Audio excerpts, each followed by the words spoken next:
শেষ হচ্ছে লুৎফুজ্জামান বাবরের বন্দি জীবন। ১৭ বছর পর কারাগার থেকে মুক্তি পাচ্ছেন সাবেক স্বরাষ্ট্র প্রতিমন্ত্রী। এ নিয়ে আরো জানাতে কেরানীগঞ্জ কেন্দ্রীয় কারাগার থেকে যুক্ত হচ্ছেন সহকর্মী সুলতান মাহমুদ আরিফ। আরিফ, কখন উনি বের হবেন আর দলীয় কোনো কার্যক্রম আছে কিনা?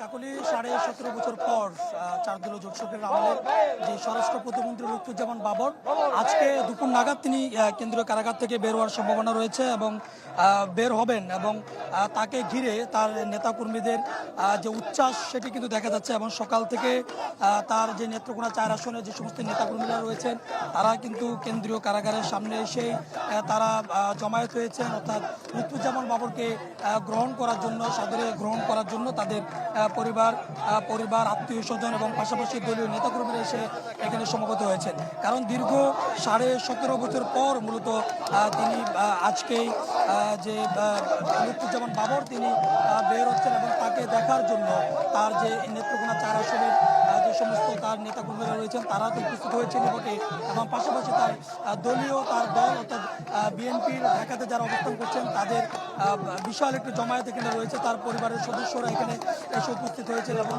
নানাবিধ স্লোগান তারা দিচ্ছেন, বাবরকে কেন্দ্র করে, লুৎফুজ্জামান বাবরকে কেন্দ্র করে নানাবিধ স্লোগান তারা দিচ্ছেন।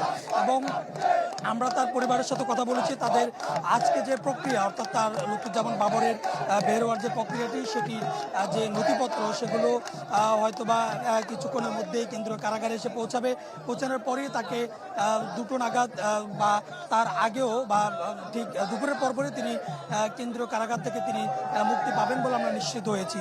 এবং এরপরই তিনি লুৎফুজ্জামান বাবর যাবেন জিয়াউর রহমানের মাজারে এবং সেখানে গিয়ে তিনি সেখানে জিয়াউর রহমানের মাজার তিনি জিয়ারত করবেন এবং জিয়ারত করার মধ্য দিয়ে তিনি হয়তোবা গুলশান চেয়ারপারসনের কার্যালয়ে তিনি যাবেন এবং সেখানে তিনি হয়তোবা কথা বলবেন। তবে লুৎফুজ্জামান বাবর যেহেতু দীর্ঘ ১৭.৫ বছর পর তিনি বের হচ্ছেন, তাকে ঘিরে তার নেতাকর্মীদের যে উচ্ছ্বাস আনন্দ সেটি কিন্তু দেখা যাচ্ছে এবং বাবরকে কেন্দ্র করে যে স্লোগানে মুখরিত হওয়া সেটি কিন্তু দেখা যাচ্ছে। এবং দুপুরের পর এবং যে সময়টিতে তিনি বের হওয়ার পর যদি গণমাধ্যমের সাথে কথা বলেন তাহলে তখন আবার ব্রেকফাস্ট, টিফিন কিংবা স্ন্যাক টাইমে মজাদার আয়োজন মানে অল টাইম ব্রেড।